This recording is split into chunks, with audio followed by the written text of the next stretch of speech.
na kung saan naroon din ang mga hayop na binebenta upang katayin, upang ihandog. So ano pong atmosphere meron ng Court of the Gentiles kung kasama mo yung mga hayop? Natural, mabaho. Pangalawang section ay holy place, banal na dako, na kung saan nandoon ang mga lugar ng paghahandugan, lugar ng pagkakatay, lugar na kung saan nandoon ang mga offering, at bising-busy ang mga saserdote, ang mga pari, upang gawin ang mga ritual na ayon sa alinsunod na inutos ng ating Diyos. According to the law that God had given to Moses, the priest, the scribes are busy doing rituals inside the holy place. And the third section is the most holy place, where the Ark of the Covenant located. The Ark of the Covenant is the testimony of the Lord's long over journey with Israel during the 40-year period of travel from Egypt to Canaan. Inside the ark is a bowl of manna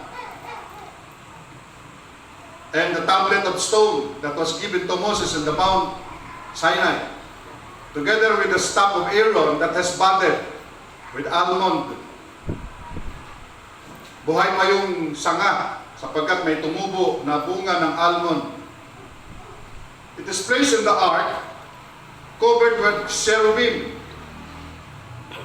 And that ark represents the presence of God. And only high priest entered into it once a year. Isa lamang na saserdote, pinakapunong saserdote, ang papasok upang mag-alay ng haing dugo na iwiwisik niya sa mga sungay na nakausli doon sa Ark of the Covenant, atoning blood, covering of sin of the people. Priest entered into it, the high priest, and sprinkled the blood to cover the sins of the people.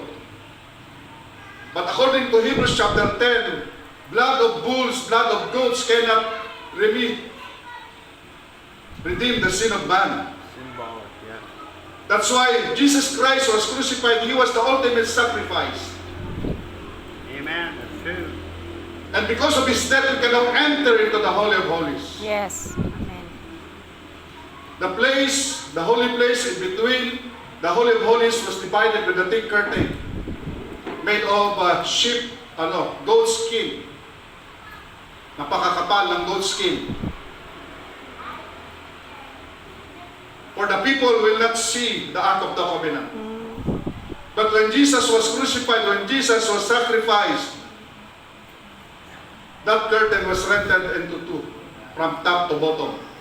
Kaya posible na tao ang magpupunit sapagkat nanggaling sa itaas ang punit pababa. Kaya sabi ng Hebrews chapter 10, verse 19, having therefore, brethren, boldness to enter into the holiest of the blood, by the blood of Jesus, by a new and living way, which He has consecrated for us through the veil, that is to say, His flesh. Hallelujah.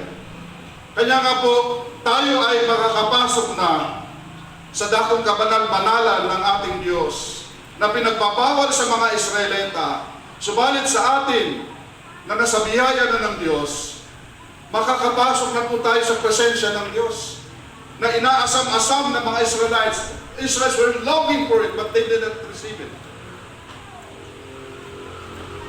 Because they didn't believe on the Lord Jesus Christ.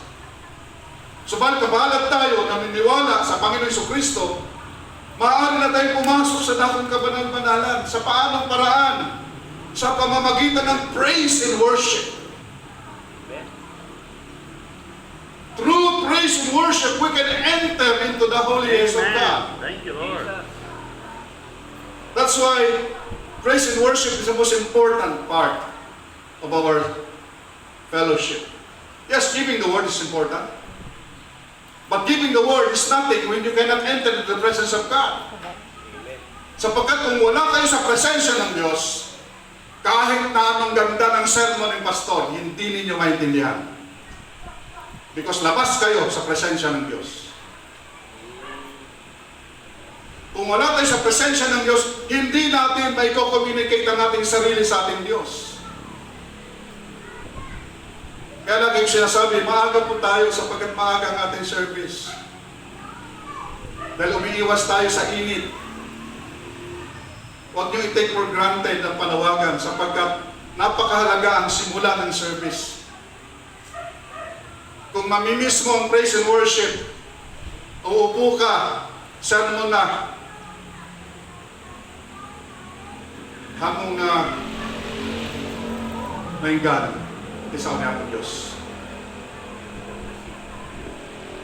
Lalo kung sa likod ka pa uupo, ang maririnig mo ay mga kwentuhan.